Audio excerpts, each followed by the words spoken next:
Hello, everyone, and thank you for tuning into Power Nico's live event.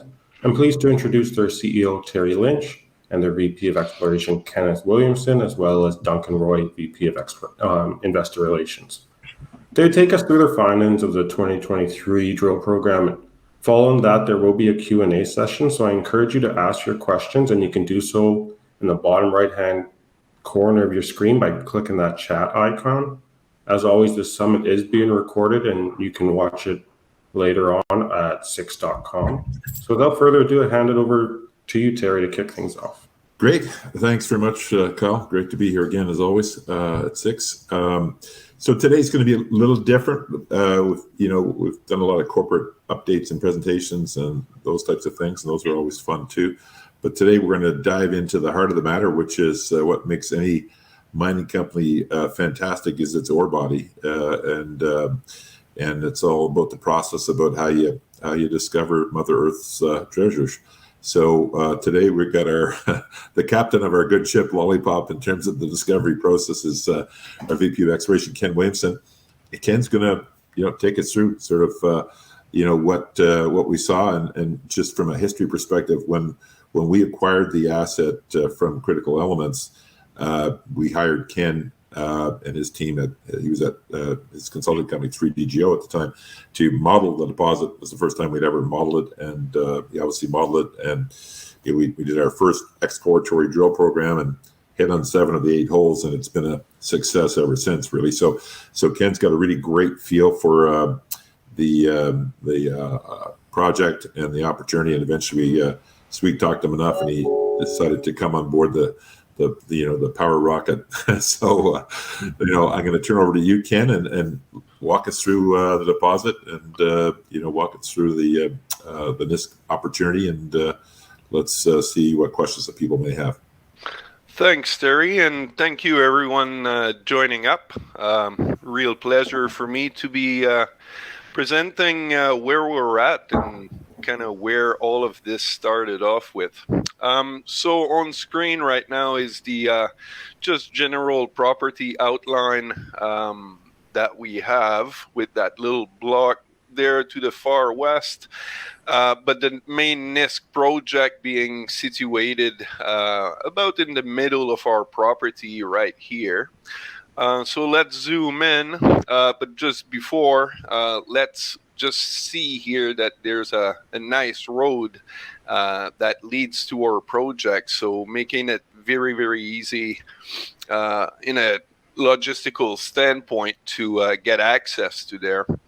And I believe such an easy access actually is in part responsible for the great success we had and we'll continue to have. So the Nisk project, in a nutshell, is a nickel project associated with sulfides, pentandite mostly, hosted within an ultramafic lens or layer of rocks, itself hosted within some sort of a stratigraphy that we are knowing really well now.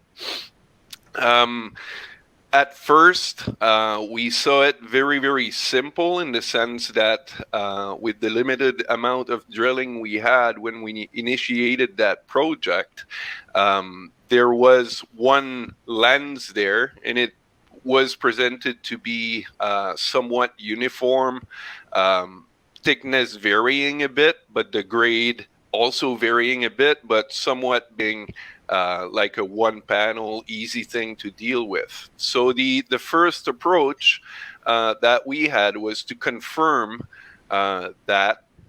So what we came up doing in the first phases of that drilling, that's a year ago, was to confirm the presence of mineralization in the first place, and what we realistically did was to drill holes that were actually infilling the historical resource that we had at the time.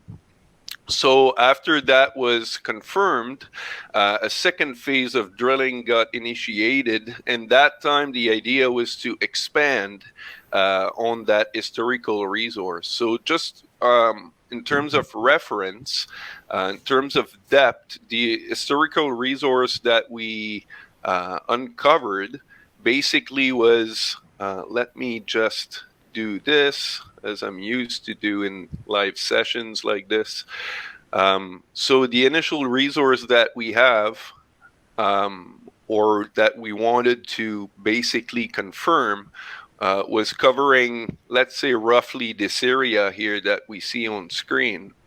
So after that, what we wanted to do, and what we successfully realized in doing, was to expand on that historical mineralization that got confirmed by drilling deeper along trends that, or ore shoots that we could identify from that historical plus new drilling that we came up with.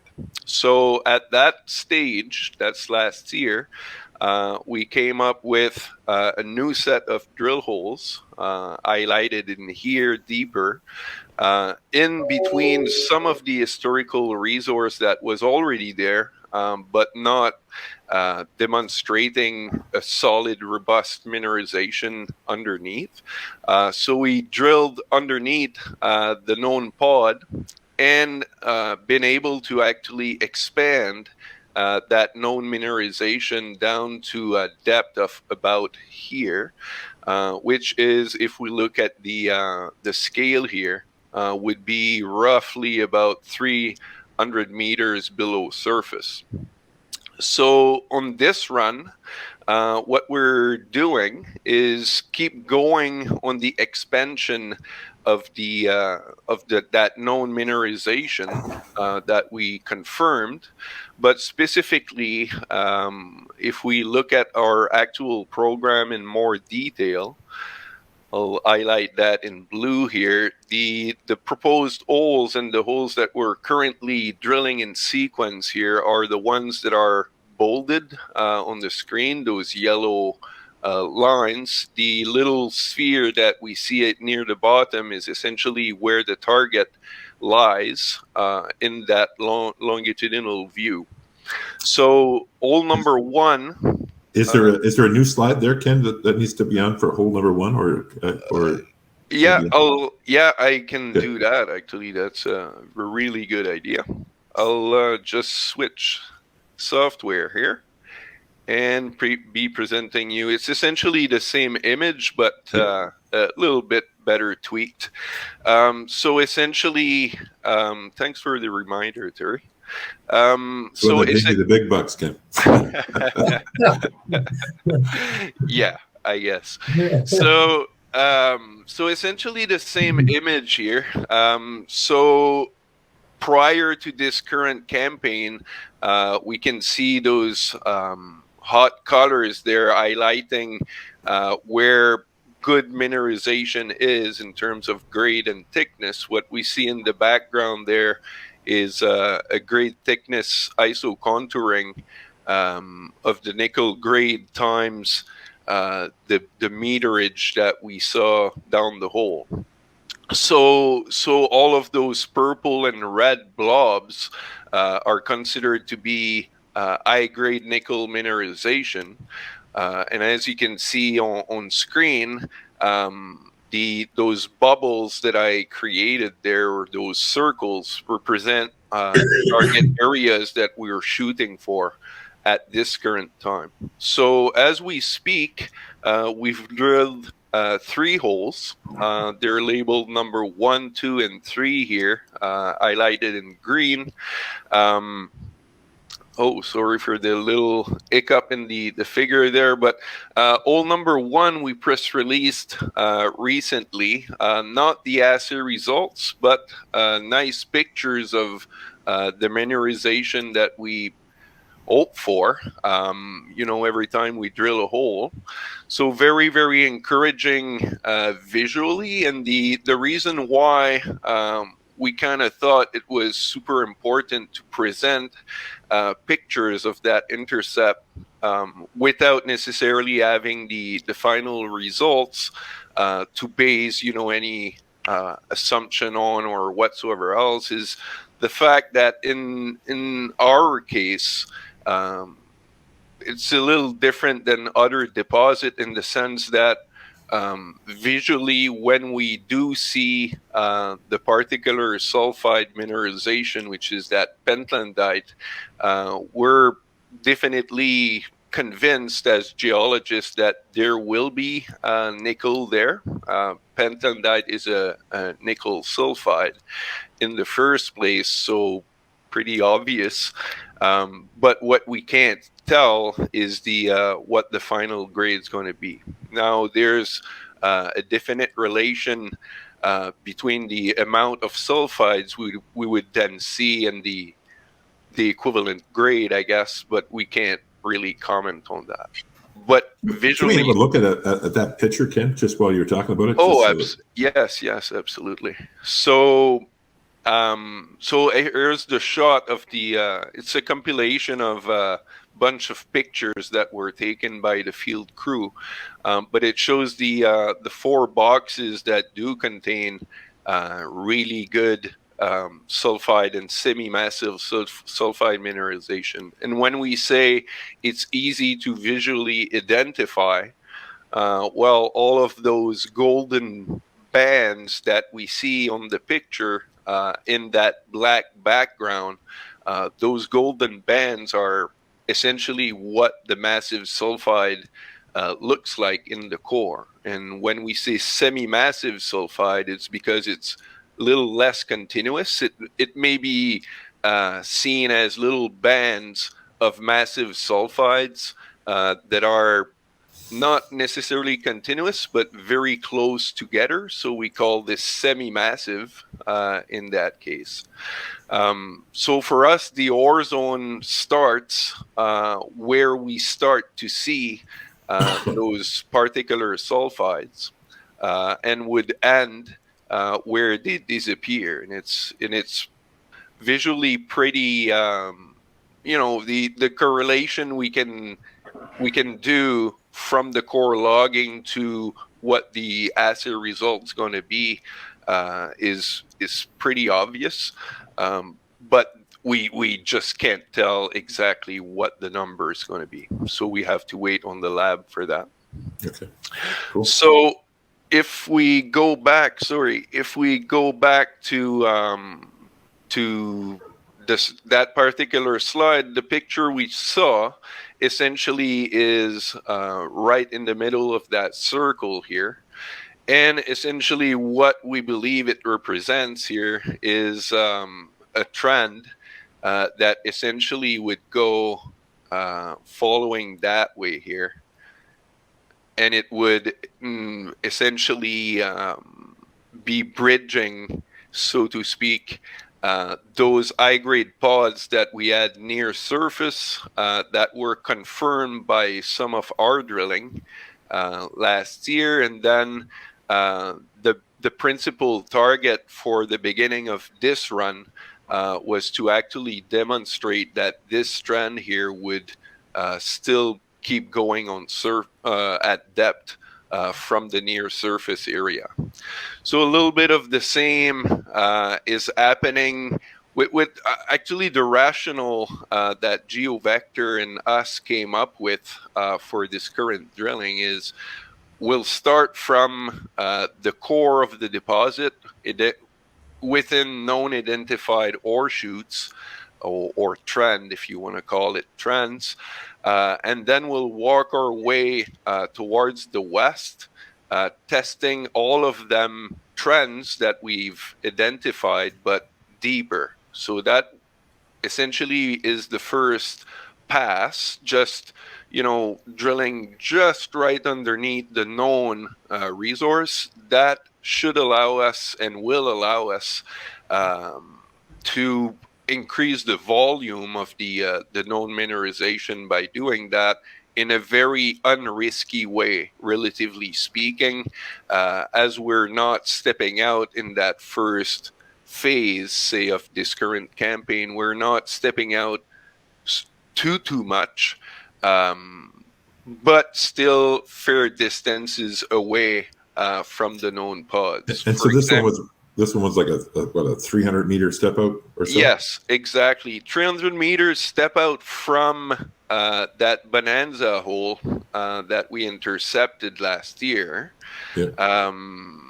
but a little closer to other holes surrounding the area. But still a 300 meters step out from the known very high grade pods that we have surrounding this. Even on the eastern side, there was a little bit of a mineralization pod there showing up, and with that new intercept there, given the grade that we'll get, chances are that we can now contemplate at merging together all of them good results that we should get. Now on the second and third hole that are also completed right now, a little bit of the same as hole number one. We've visually saw what we anticipated to see at target depth, and all of them results really are very, very encouraging. So we'll see what the lab has to say about the final numbers, but from what we see, that the pods that we see on screen definitely should be gaining volume in terms of interpreted mineralization footprint, and at the very, very least. Hey, Ken, there's an interesting question here. Just came up. Sorry. I'll read it for you. It says, what does a 300-meter step-out potential add to tonnage, assuming the same grade as the prior Trent holes, and just a sense if possible? Oh, that's a tough question it's a tough question to answer, but the width, the true width that we're looking at is probably ranging between 10 meters, 15 meters, sometimes a little less than that. So let's say average 10 to 15 meter, then we say 300 by 300 square times 15 gives you a cubic meterage times, I'd say 3.8 density will give you some sort of a tonnage. I didn't do as of yet that kind of calculation in terms of tons, potential tons and things like that. We're in the midst actually to get ourselves ready to update that officially with the next mineral resource estimate that we'll do very, very shortly. However, in terms of, I can comment probably in terms of percentage, and based on what we had before, which was close to, how much are we saying, Terry? 3 to 4 million tons? We can say like 4. Yeah, about 4 million tons that we not confirm, but we see potentially being hosted there. With the current drilling that we're doing, the intent is to double up that superficie or the area that is drilled. So the radius of them circles realistically represent the influence area of each drill holes. If I was to outline that as a resource geo, I'd probably use such a radius here to push the ore envelope a little bit wider than where it did intercept it. That's a really common thing to do. So if we look at what we have on screen, and if I do, for instance, the exercise real quick here, what we'll see is there is a potential very easily probably to, I would say, double up the actual footprint of the mineralization we have. So what I'm drawing here is and drawn, obviously, and that's assuming all of them holes are hitting good, and thus be able to put in a resource at one point. So if you look at the area we're covering, it resembles a lot the area covered initially. Well, if we add the top as well in the open pit area. Or potential open pit area here. So if you look at the footprints, the campaign was designed to actually try to drill in the double space that we actually had covered before.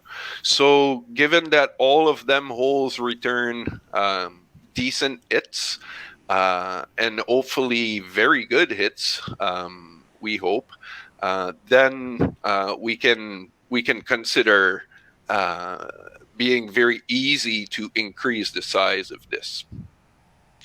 So hopefully it answers the question.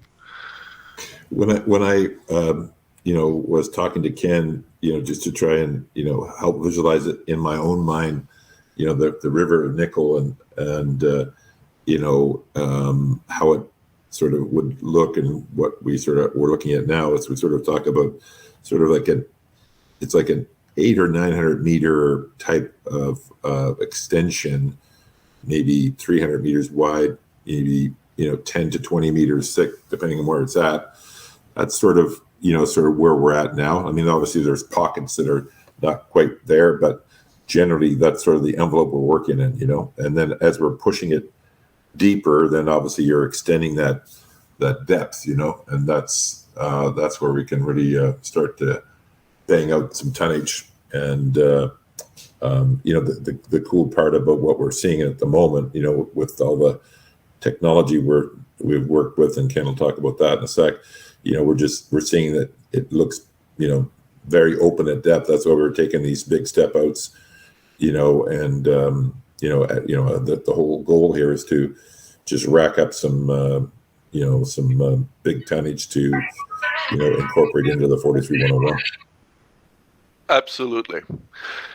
Yeah, and the sequence, as I had mentioned before, is targeting to add volume and tonnage in the areas below the known really nice spots that we had identified.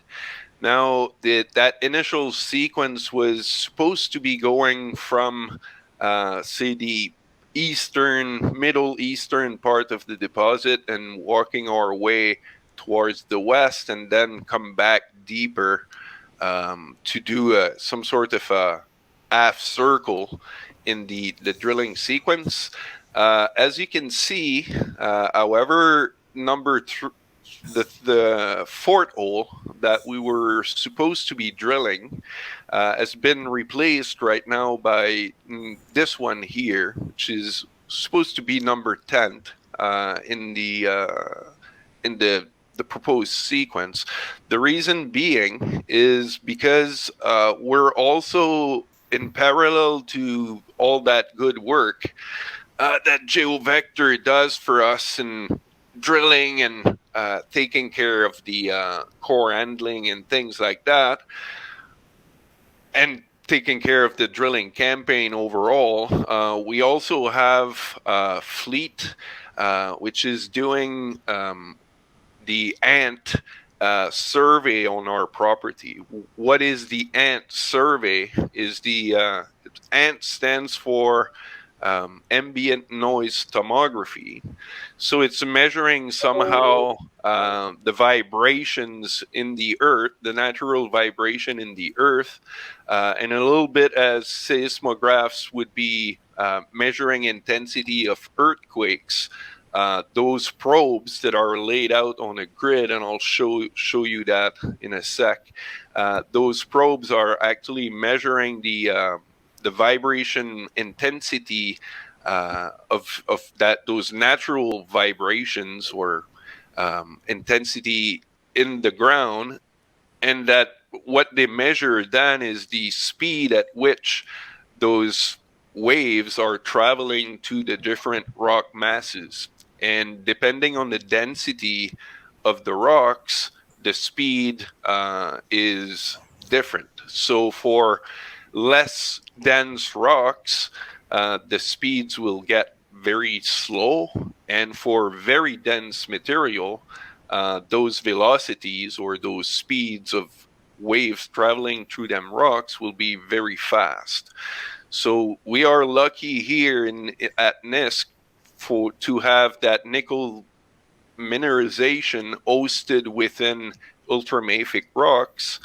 And by default, and very naturally, ultramafic rocks are super dense. So the idea there was to test, and we did very successfully, was to test if the ANT technology could actually distinguish between very high velocity rocks, which are the rocks we look for, which are hosting the nickel mineralization, versus lower velocity rocks or less dense rocks hosting those ultramafic bodies. Was there a way to actually see that with the ANT technology? The answer is yes, and I'll show that to you in a sec. But when we do proceed with such a survey, because it's measuring vibrations in the ground, we can't have a drill going at the same time, because the drilling itself would induce too much noise, because it's inducing vibrations nearby the drill, and those probes are so sensitive that they would record that, and it would blurry all of the recording or the survey that we would attempt doing. So for that reason, what we decided to do is to delay the sequence a bit, or to change that sequence, and be drilling west of that virtual wall that I created here on screen, which is the area where we can't actually drill for now, up until that ANT survey is being completed in a few weeks from now. So and one of the things that we had done is, this is the second ANT survey over this area, because obviously the first thing we did was survey our core deposit. So we actually, and that's where we got this intel that led to this, somewhat to this drill program, and us pushing south and east, with this trend. But now that we sort of validated it, that it's working, the next, the way the ambient noise technology works is depending on how you spread out the geodes, the items that send the sonar pulses down in the earth, that determines how deep the intel goes.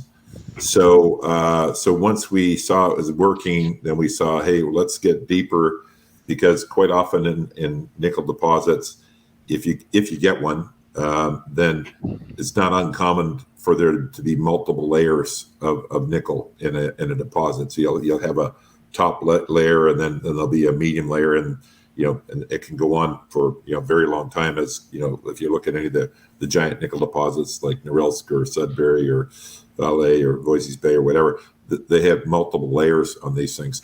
And so we were at this top layer, sort of in the it really goes from surface to 300 meters or so. So now we're looking down in this next fleet ambient noise tomography survey. It's much bigger, so it's going to get us down to about 750 meters, and it'll go about a kilometer west of the core deposit too, where we had also picked up a pretty impressive airborne EM hit that looks interesting. So that's why we it's sort of like, if for people thinking, well, why wouldn't they have surveyed that already by now, so they wouldn't be able to slow down the drilling? Well, in fact, we had done it, but now it's working. It's sort of like, okay, well, maybe let's obviously over the core area where we've had the most success, it makes sense to probably go deeper still. So now that we've sort of got, concurrence that the technology is working for us at this point, then that's why we expanded the fleet to do a much deeper probe, if you would, over this core and that other prospect to the west. At least that's my understanding. Ken, is that correct? Yeah, absolutely. In a nutshell, it's perfectly correct. Actually, I can't. I had a glitch in my system, so I can't present live now the full fleet survey we received. But I am capable of demonstrating how robust I believe that is, and what we can learn from that, which is very, very interesting. But just before we jump into the geology interpretation of the survey itself, just to comment on your own comment, this here is an illustration of what one of those precise, let's call them precise surveys would be looking like as data. So what I mean in here is the geodes, or them probes, were laid out in a grid within this covered area that we see covered with all of them points. Now, the size of the area that is covered and the number of probes inside will decide what is the distance between each of them probe, and the fleet people are trying to design a grid that is as homogeneous as possible in terms of where those probes are located in the field. So once that is properly set up, there is a relation then between the size of the area that is covered, the spacing between the probes, and the depth at which we have a reasonable confidence that the results are viable. So in a nutshell, and Fleet would disagree with me, but just for the sake of the audience here, in a nutshell, you take the longest distance you see on a surface, and then you divide that by a third, and that's pretty much the depth you will be covering then. So the idea, and that's one of the 4 surveys we've done to cover the deposit. So the real deal is covering all of the Nisk main lens area. That was the main purpose of that. We've done another survey, just before I get there.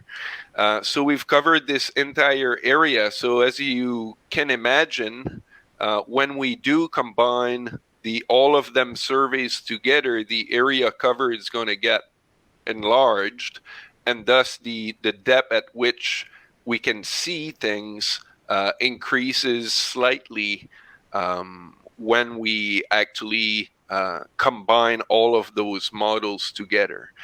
Now, that being said, that was the precise portion of the Nisk Main survey.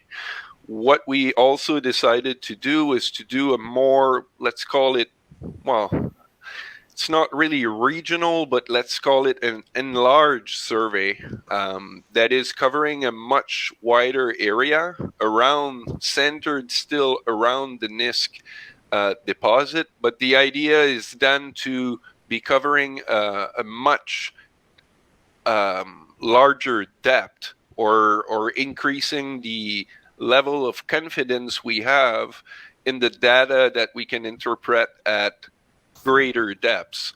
So, and we decided to do this because the first results that we got from the detailed survey do show, actually, I believe, do show what it needed to show. So now the idea with the more bigger survey or the more regional survey is to be able to take the fine detail we've gathered from the precise survey and expanding that at a much greater depth, thus with a much greater level of confidence, because we can use the very high confidence data in the core of the deposit to expand our way both laterally and at depth, following the guidance that the bigger general survey is going to get us.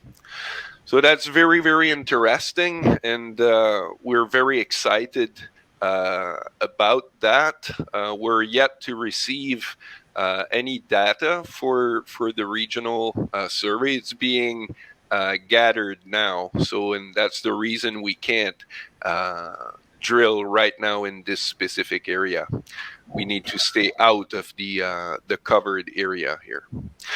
So speaking about all this, leading to what did we learn actually from fleet survey, I'll just spin things around in 3D a bit here to show just visually what that product is looking like on a visual standpoint. So what I did do for helping us out, understanding what the heck we're looking at here, is subdividing the data into very, very contrasting colors. Because as a reminder, what we're looking here is velocities, or what we're looking at are velocities. So it's speed in meters per second at which the waves are traveling through the different rock masses. So in very hot colors are those rocks where the velocity is very, very high. And above 4,000 here, so whatever is purple to the very dark purple in here, are those rocks that we are looking for. Those typically in that kind of range of velocity, those would be ultramafic rocks, and that's exactly what we're looking for, because ultramafic rocks have the potential to be hosting those nickel-rich sulfide lenses. So now, as I was mentioning, there is a certain level of confidence in that data set. So what we've been advised to do is to not necessarily consider the deep portion of the model, but rather looking at somewhere in the middle is a lot more, robust in terms of what we see there. So what I'll do right now is I'll just cut a section. Not that. I'll just cut a section through about the middle, or let's say at the upper first tier of the deposit here. So essentially, when we look from underneath, what we see is the deepest kind of pretty certain interpretation that we can get there. So what does it mean for us? So I'll just change this a bit, and we'll have a look at a 50-meter slice of what we've interpreted here. So what we can very clearly see is that, well, first of all, there are very, very sharp contrasts that we can see in the velocities. So blue against purple, as a reminder, is something that we look for. So we need to find velocity contrast to find the contact, literally, between ultramafic rocks and the rest of the country rocks that we have there. So what we can see is a few things, actually, and I'll try to make this very simple as much as I can. But, okay, so here we are. This is the Nisk Main lens. And generally speaking, from the beginning of the project, we are looking at that Nisk Main lens being somewhat tabular and trending into a northeast direction. So, what the intent was with hole number 10, 8, and 9 that we have previously seen, which are to the east of the main lens, well, we're essentially targeting this area here.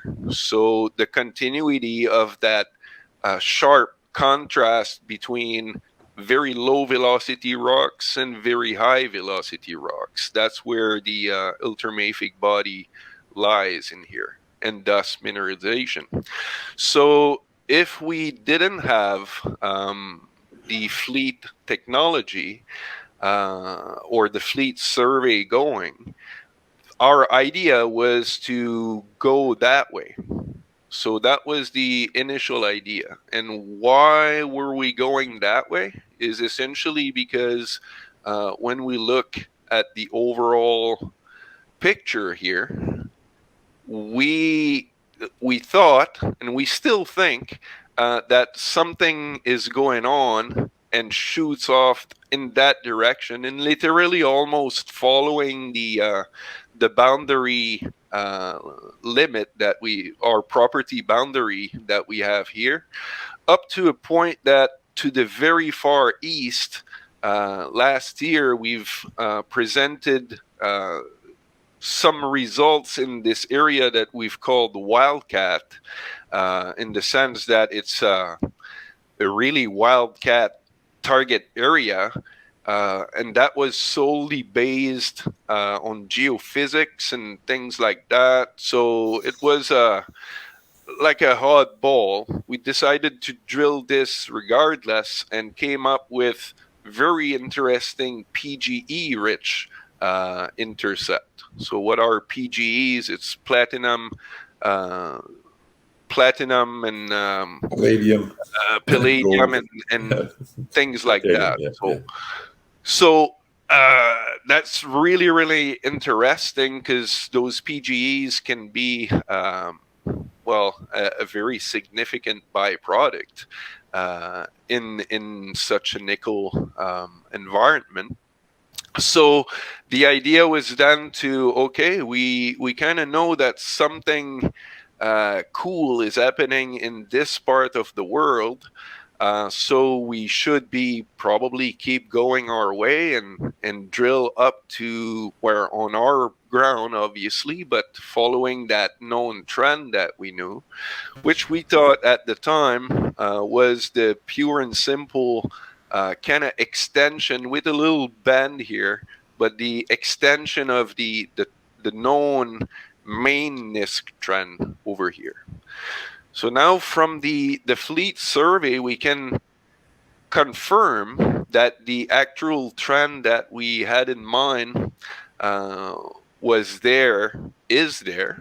So you can see that very sharp contrast in here that we have in the survey data, suggesting that effectively there is a structure or a trend or a break of some sort that is going towards that wildcat area that is way over here.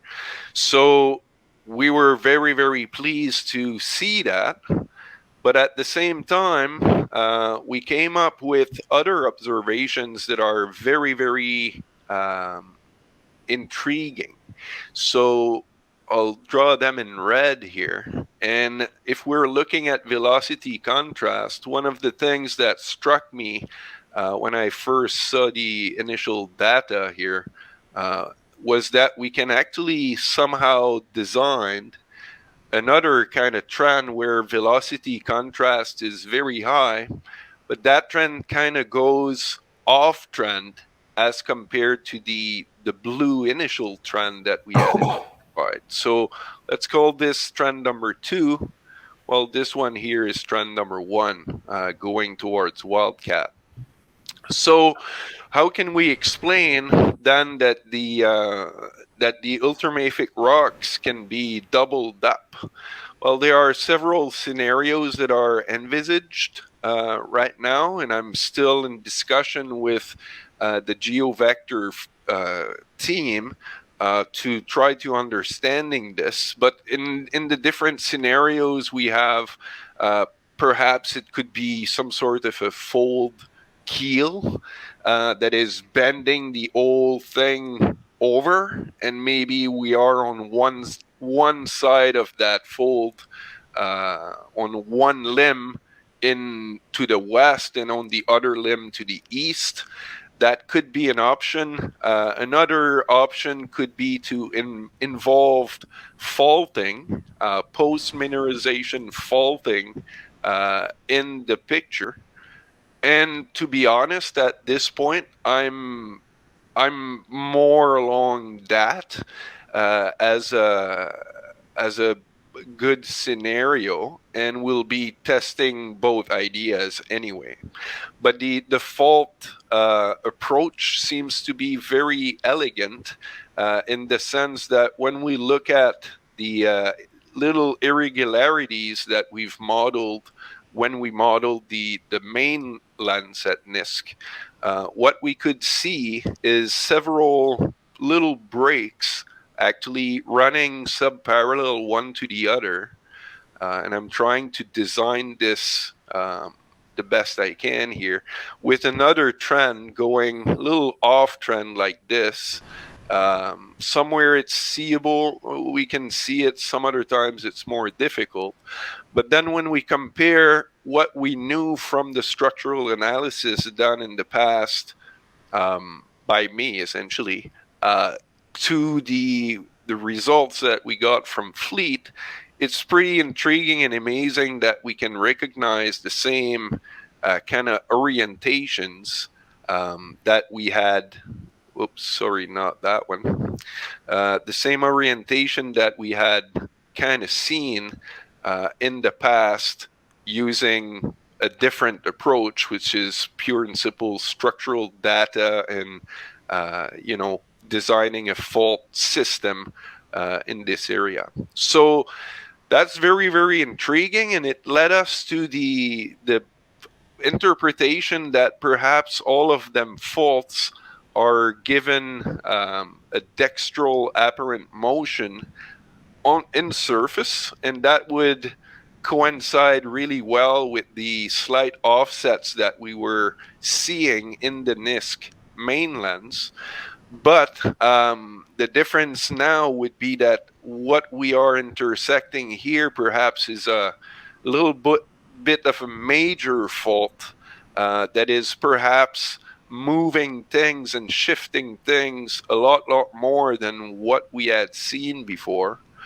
And thus, it's quite possible that that number 2 trend that we've identified very recently with that Fleet survey, that here is very, very intriguing in the sense that it has become an option now to interpret that first trend here to be a controlling trend, yes, but perhaps it's a structural trend that is more tied with PGE mineralization that we had,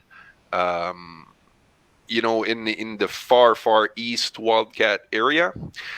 And if my hypothesis is good, then perhaps by drilling this area here, we can maybe discover another something, or the extension, so to speak, of what the Nisk main lens is. So, in a nutshell, what I'm thinking right now is there is some evidence supporting the fact that if the Nisk main mineralization is tied up with that ultramafic contact or unit that we have here, highlighted by that green and blue line, then it is quite possible that that whole contact has been shifted towards the east south of where we were anticipating the first trend to be, and then it would become another brand new area to add in the mixture here, and that would be a fantastic news for us. So overall, that partial data set we see in here has not changed drastically with the final complete combined survey, which I'll have available to present next time. But the idea here is that we can now interpret better, and that's what we're currently doing. Actually, we are in the process to interpreting better what's going on in the Nisk portion, having the fleet survey available now in combination with brand new geophysics and stuff like that we have on surface as well. That combined to some downhole geophysics that we've recently completed as well.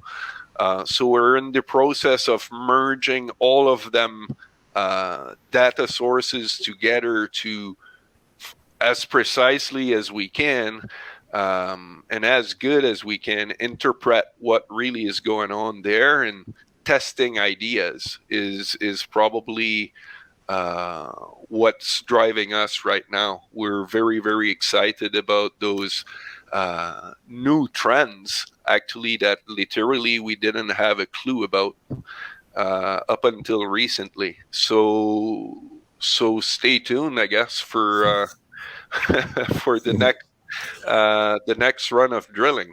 Yeah. So we're getting close to the end of because I think we got an hour, if I'm correct, Kyle. There's a few questions I see in the chat box. Maybe what we should do is, I think that was a pretty great presentation, Ken, in terms of helping people understand sort of what we're doing, what we're seeing, how we're using technology to sort of move us forward and give us an edge and to see this thing for what it truly could be.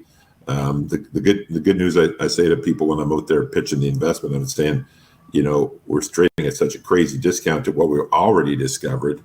All this stuff is just a bonus, man. You're not paying for it. It's crazy. But I mean, at some point in time, when we get our 43-101 out there and get all this together, I suspect there'll be a correction, and the market will realize how amazing this project is. But in the interim, it's pretty free. So just touching on some of the questions that are in the commentary section, somebody asked, what was the sentiment at Beaver Creek, especially for nickel juniors? Beaver Creek generally was a precious metal conference. There's only a handful of critical metal stocks, and we were the only nickel junior there. I guess Canada Nickel was there, but they're different animal, a little bit bigger. And then there was the Tanzanian project that's on the New York Stock Exchange, again, much bigger, much more advanced project. So it'd be hard to sort of give you any guideline there. We did have great reception, and I mean, our story is so solid in terms of the value proposition, what we've done, how we're going at things, how we're executing. This is not a fluffy story at all. I mean, the meat is very much evidence for people to see. We'll have the new 43-101. We're obviously trying to incorporate as much of the the new resource we can to get the biggest number we can out there, and you can see it's going to, in my mind, going to keep on growing because we haven't struck the end of the Nisk Main yet. It looks like it's still open, to the south and east in a big way from what we can see, and we'll keep on stepping these things out. And the good news is, from a resource perspective, on these step outs, you're taking some big step outs, so you're adding a ton of resource, so that's great. So I would say the sentiment was good for power nickel. I think the sentiment on nickel overall is muted because nickel is, somewhat been depressed by the Chinese recession. Generally speaking, nickel is driven by stainless steel. It's 70% of the market right now.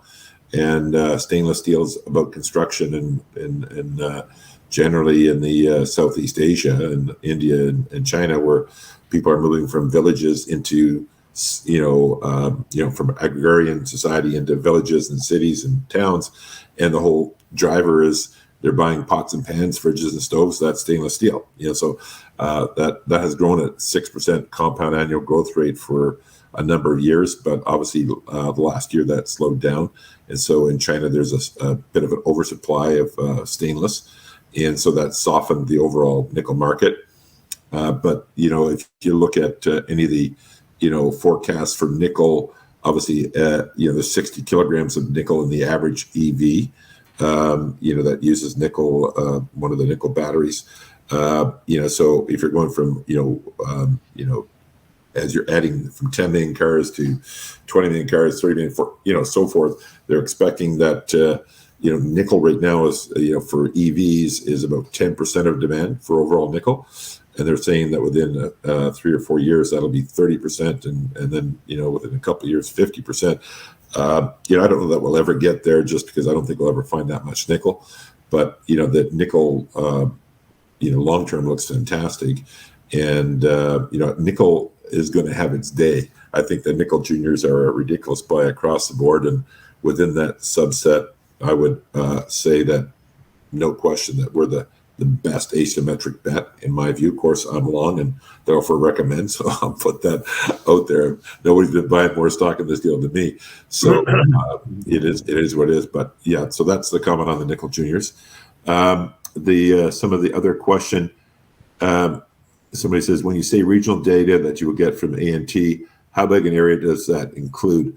So the one we're doing now is probably going to be about, I think it's about almost 2 square kilometers or so, something in that range, or 1 by 2 or something. Ken, is that what your feeling is? Yeah. I'll just very, very quickly highlight here on screen what we've done. Hold on, I need to do this. Okay, sorry about the little delay.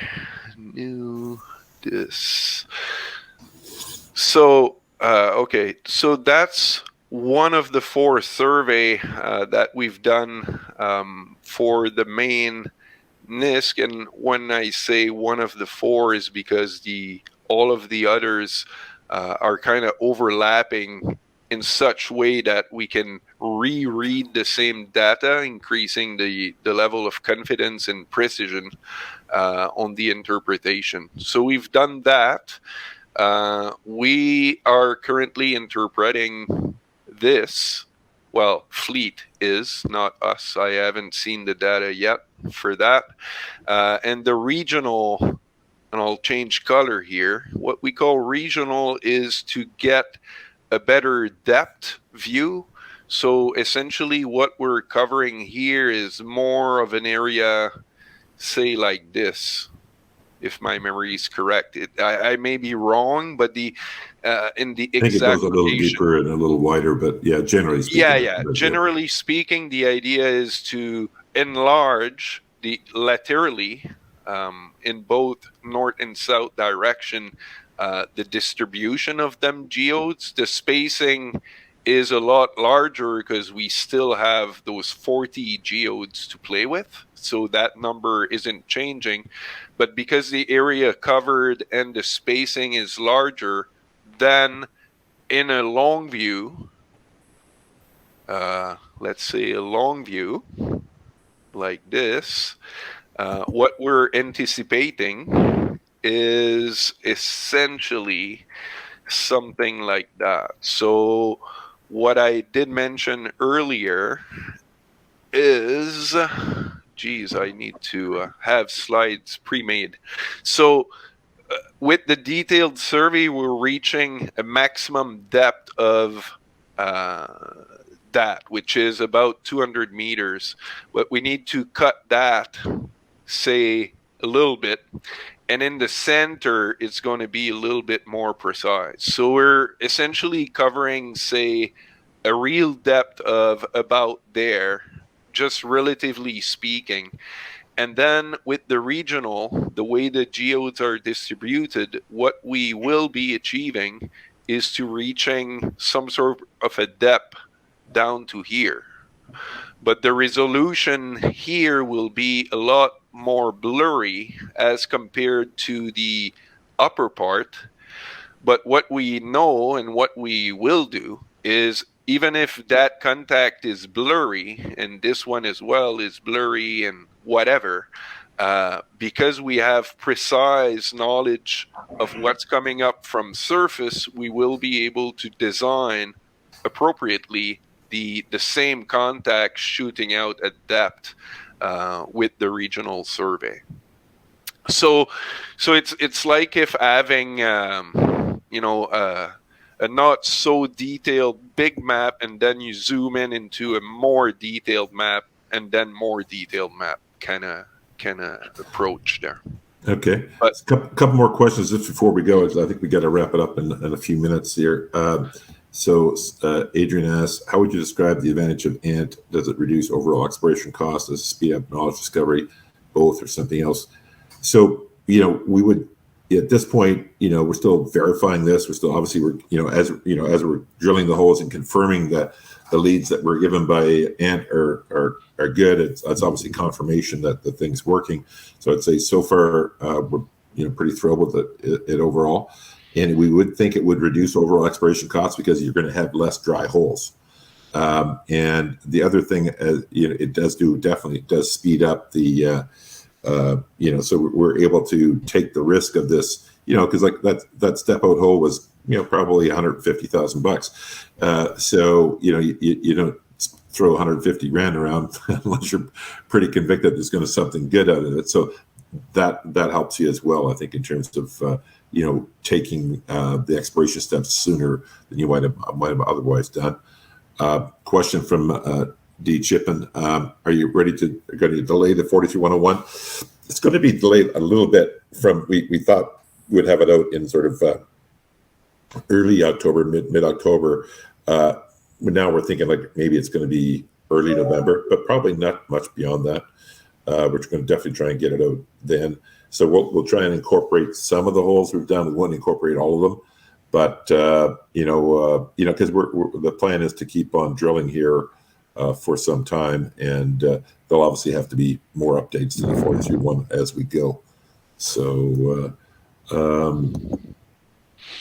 and Terry, if I may, within 6 seconds, advantage of ANT. On screen is a typical tilt geophysic image. And then what we can see highlighted by those magenta lines are power lines from the nearby Nemaska substation. So you can see that any type of electromagnetic geophysics will get screwed by those high power lines that are crossing our property. The ANT technology is not impacted by that. So that's another advantage of combining ANT with other technologies as well. And that's the one observation we would make, is that no technology is like the end all be all. They all need to be, but this is I think a very valuable, a new addition to the tool shed. And when you put them together with the IP and gravity and the downhole EM, the airborne EM, you really start to get a much clearer picture, much quicker. And I think in exploration, that whole carpentry thing of measure twice and cut once is sort of like do the brain work. Do what Ken is doing. What the GeoVector guys are doing.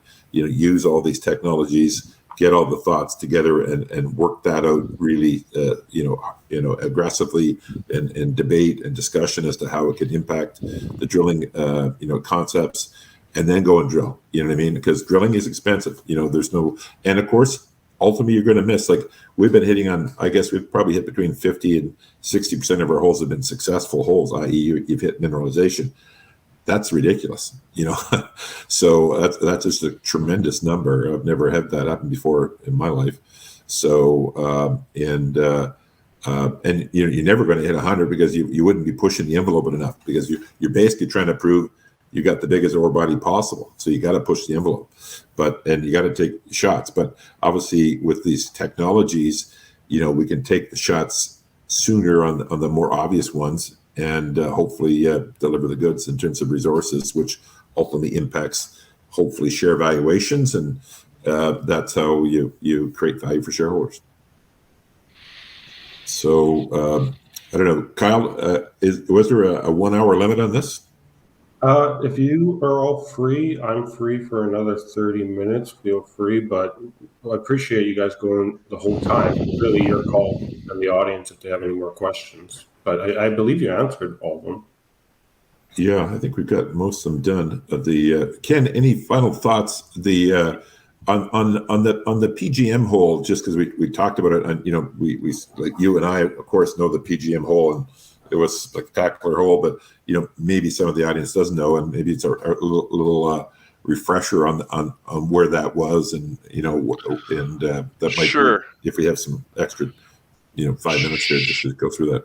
Oh yeah, sure, absolutely. So the story behind that PG hole is initially when we first start off with the project, it was very, very clear that the lens of mineralization is associated very clearly with some electromagnetic signature or geophysics signature that we could see on surface. That was very, very obvious, and in the past they had also tested that same idea.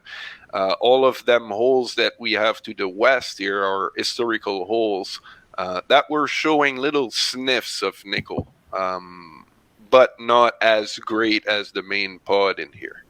So now when you look at the visual on this, it's very obvious, I'd say, that if you look at shooting across the power line here, shooting where that trend is going, that at one point you end up with a bifurcation here, like a Y shape in this area. And our interpretation always been because the intensity of the signature, and other good reasons, I guess, geologically speaking, we always thought that the main trend was following this kind of trend, and then all of a sudden would go back to its original trend here, like a little. Can we show where that hole was? The wildcat.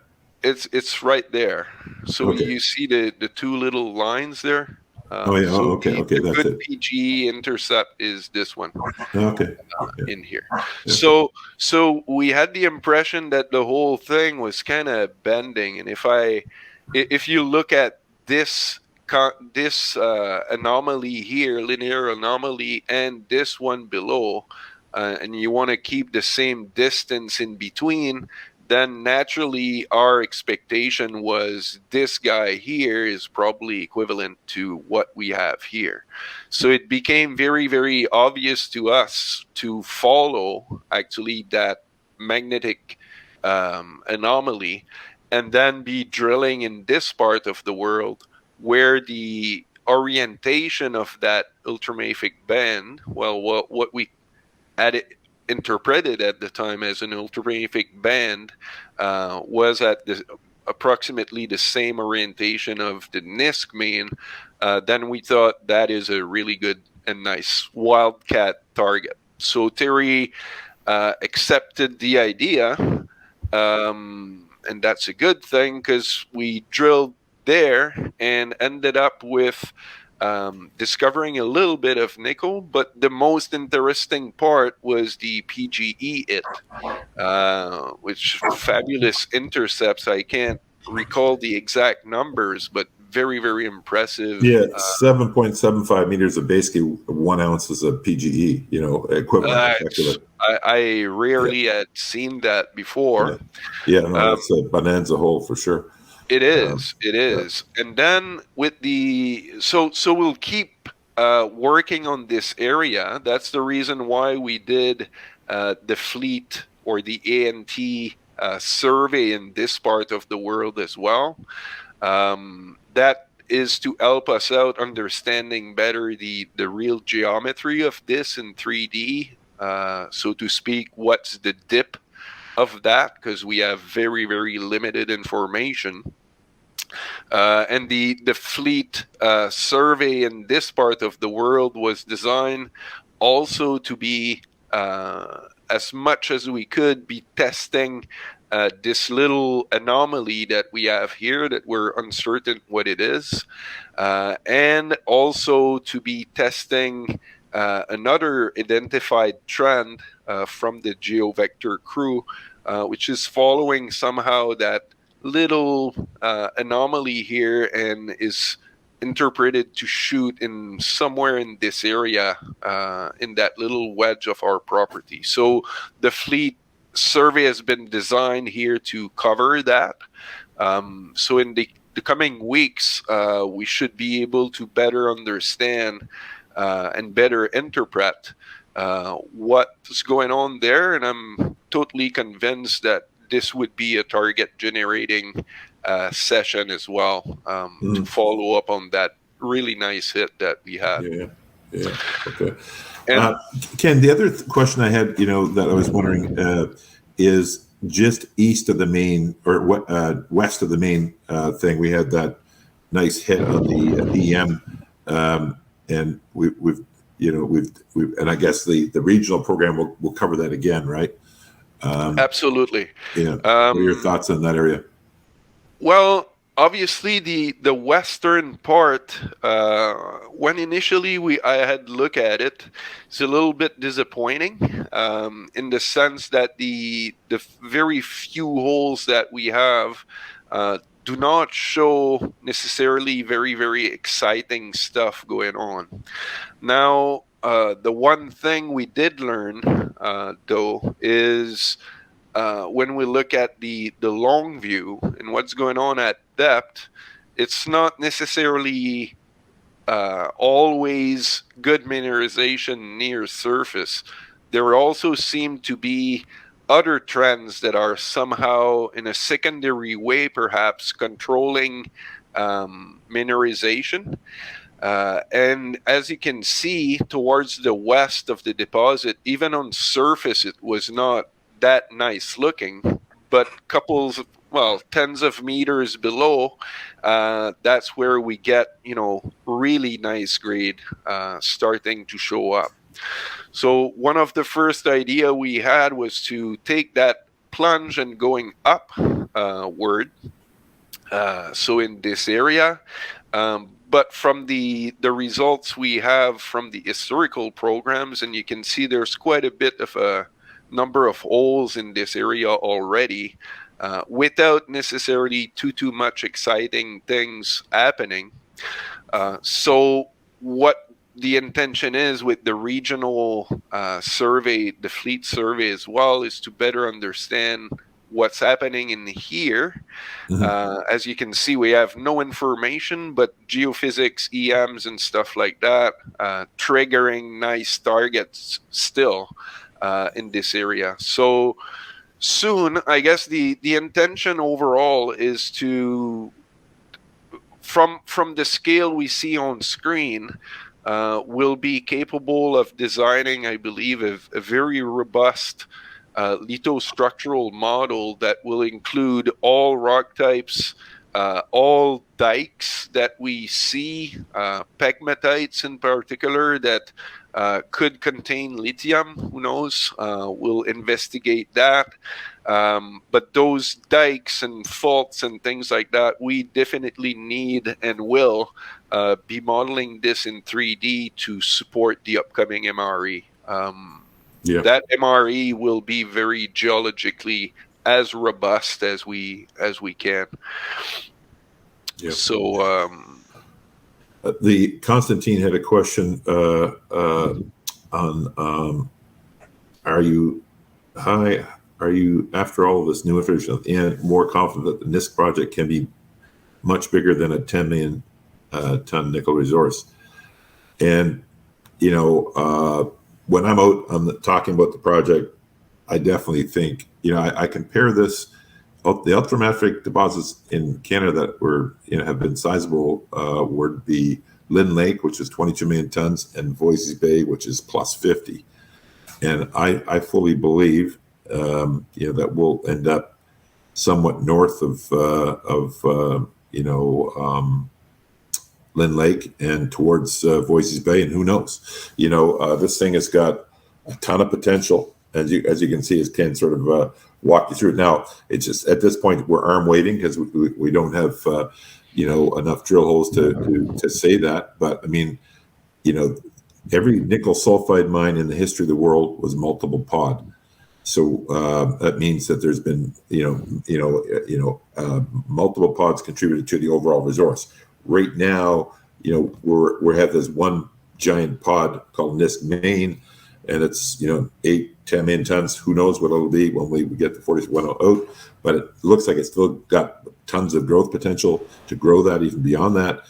And that's one pod. So is this going to be the only pod that we discover here? Doesn't look likely that that's the case. Looks like there's going to be multiple pods, and one or two to the northeast. Maybe there's going to be one to the west, and then it's like, is it all just at surface in the surface 300-meter range, or is there something deeper? So then that's when you can get sort of like, you know, carried away about the what ifs. But that's why mining is such a crazy business, and such a you can, you know, go from you're just like pennies one day, and then all of a sudden you start to hit these things, and your dollars, multiple dollars in short order. That's the magic of it. And in this case, you know, this does look like it could be a lot bigger than 10 million tons. But obviously we have our workout in front of us, and but we're I think the geological team led by Ken and the GeoVector crew are doing a great job of pulling the science together and giving the drill gods a chance to go to work. And we'll continue to put our money in the ground and get the holes out as quickly as we can as we're executing. So Ken, I don't know, just if you have any further thoughts, and then we'll wrap this up. I don't know. No, I think it's pretty much it's a pretty good overview of where we're at. Next time I can maybe not make a promise, but next time for sure, what I'd like to be presenting, if I have the opportunity, is what our final interpretation is in terms of structural geology that is superimposed on the deposit. And what technically should be happening here is within the coming days or coming weeks, the GeoVector team and myself will sit down, take our time to thoroughly analyze all of the new data that we've gathered in a very, very short time. We have tons of new information to work with now, and we'll just take time to making sure that we fully digest all of it, and that we can come up with the best interpretation as possible. And after that, I'm hoping that with such a structural framework, it will end up with two things.